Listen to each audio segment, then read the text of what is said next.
Hi friends, എല്ലാ പ്രിയ കൂട്ടുകാർക്കും പുതിയൊരു വീഡിയോയിലേക്ക് സ്വാഗതം.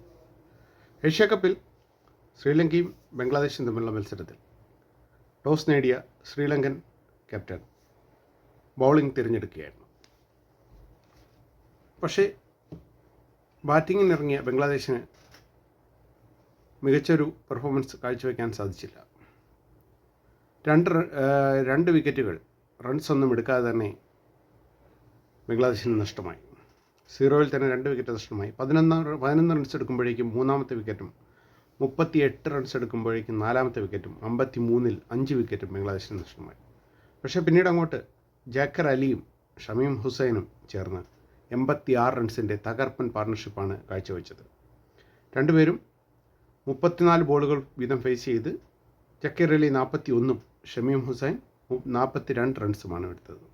മറുപടി ബാറ്റിങ്ങിൽ ഓപ്പണർ പതും നിസ്സംഗയുടെ മികച്ച 50-ൽ ശ്രീലങ്ക 14.4 ഓവറിൽ വിജയം കണ്ടെത്തി. കമിൽ മിശ്രയാണ് മറ്റൊരു ശ്രീലങ്കൻ ബാറ്റിംഗ് പെർഫോമൻസ് കാഴ്ചവെച്ചത്. 32 ബോളിൽ 46 റൺസ് എടുത്തെടുത്ത് എന്തായാലും ശ്രീലങ്കയ്ക്ക് മികച്ച ഒരു 2 പോയിൻ്റ് നേടാൻ കഴിഞ്ഞു. ഇന്ന് പാകിസ്ഥാനും ഇന്ത്യയുമായിട്ടാണ് അടുത്ത മത്സരം. എന്തായാലും നമുക്ക് പുതിയ വിശേഷമായി നാളെ കാണാം ഫ്രണ്ട്സ്. ബൈ.